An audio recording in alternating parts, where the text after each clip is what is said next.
Hello and welcome. My name is Chris from ChristopherHole.com and welcome to episode 26, Probiotics, Important Facts to Know. In episode 25, I talked about prebiotics and now we're talking about probiotics. Prebiotics will be included in this one because they are quite closely related in how they work and how they work together. So we will be talking about both, but obviously the main focus is probiotics. We're going to be answering 4 basic questions. What are they? How are they made? Why might we use them and what do they do? So I won't necessarily be answering those in those 4 specific sections, but the information will be covered that answers those questions. Before we get into that main topic, I'll just quickly mention my social media channels. You've got Facebook, which is Christopher Hole Training, and you've got Twitter, which is @ChristopherHole.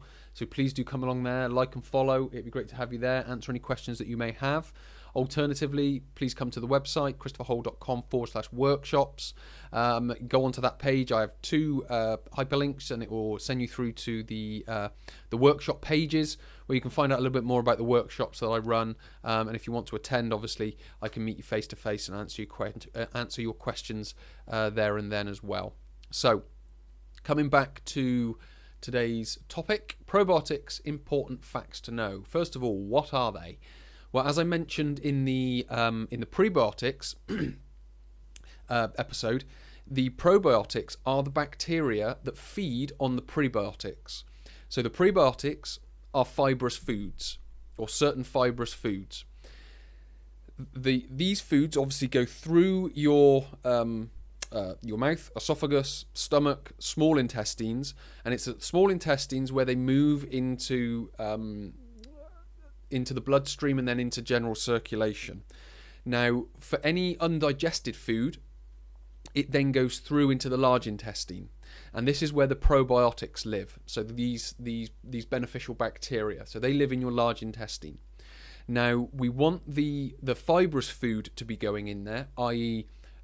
beans, pulses, whole grains, certain fruits, because it's that part of the food that these beneficial bacteria feed on and helps manage the population. Obviously, if it grows too much, it starts to reseed it back in. If it doesn't grow enough, it will start to boost the growth of it. So it's keeping it in that sort of optimal range, and our body's able to manage that if it's given the right materials to do so.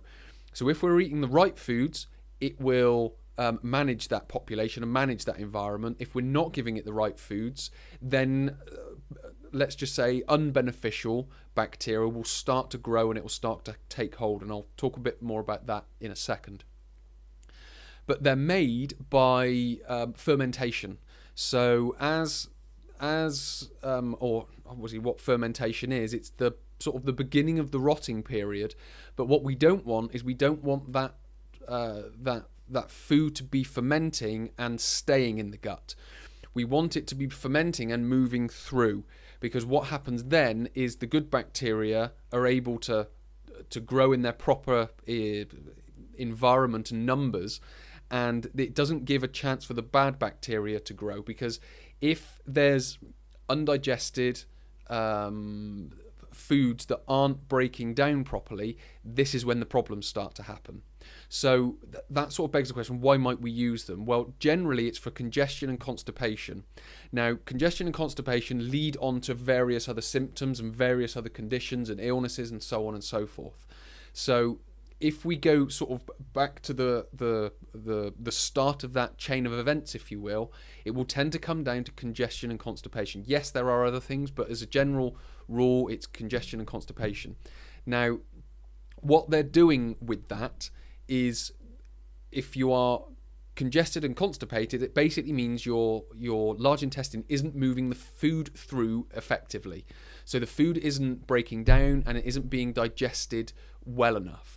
So in the short term, what it can do is break down those proteins, and it can break down any undigested food, and it can help move it back through. So what it's basically doing on a short-term basis is moving that food through, so it's sort of unclogging the system. Now, what we have to sort of be mindful of is the long-term use, because what that can start to do is it can start to damage the intestinal villi within the small intestines, because it's got to go through the small intestines to get to the large intestines. So if we're using it over a long period of time, then that can start to happen. But what certainly the major food companies don't want you to understand is that you want to use it for a short-term period, because then that affects their profit margins and so on and so forth if people are only using it for, say, 4, 8 or 12 weeks. So the main use for them is essentially unclogging the system, getting it back working again. We then start to eat proper foods so the system maintains itself, and then we experience health. And we don't necessarily need to take in the probiotic supplements that we're told that we need to take in. Yes, if you want to eat yogurts and things like that, that's absolutely fine. And what that's not necessarily going to do is it's not going to, as long as you're not eating too much of it, that is it's not going to help the overgrowth of these unbeneficial bacteria. As long as we're eating a proper whole food, plant-based, high water content diet, then we're going to have a system that's working more effectively than not. It's the issues come is when we're taking the probiotic supplements and we're taking one a day for the whole year, for 4 or 5 years, for the rest of our life type of thing. That's when we need to start questioning, why are we taking these probiotic supplements? Because as a general rule, if it's a supplementation, it wants to be taken on a short-term basis, unclog the system, and then go back to eating a proper diet. So that's kind of why how we would use them, off the back of being congested and constipated, if that makes sense. Some other things that they do is they help the synthesis of B and K vitamins. They enhance gastrointestinal motility and function, so essentially getting everything moving again.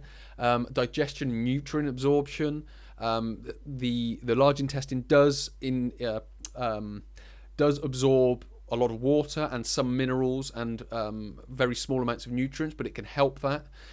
They obstruct growth of bad bacteria and other pathogens. So as I mentioned before, they help metabolize other plant compounds, produce short chain fatty acids, produce coagulation for future factors, for future growth factors, help regulate intestinal mucus and secretion, and regulate blood flow to the viscera and internal organs. So there is a lot of benefits of having a properly functioning large intestine. Now, the probiotics are the bacteria. The probiotics aren't the supplement, if that makes sense. The supplement is there to enhance the population of the gut, of the bacteria in the gut. So the idea is to move away from the idea that supplements are there for long-term use. Once we've got a properly functioning large intestine, all of what I've just mentioned will happen because the probiotics in your gut that are living there on a long-term basis are functioning and working and allowing all of that to happen. So that doesn't happen just because you're taking a probiotic. That happens when your gut is functioning properly. So if we can get your gut functioning properly, all of that will happen. So it doesn't mean it doesn't mean you have to take those probiotics on a long-term basis.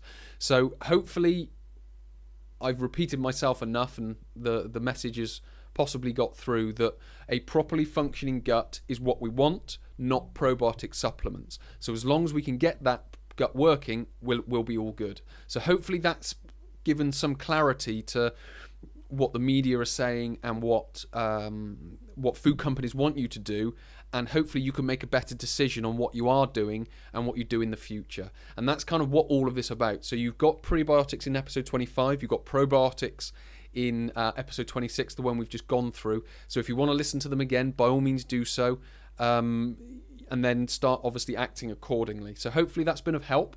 Hopefully it's giving you some ideas to work on in the future.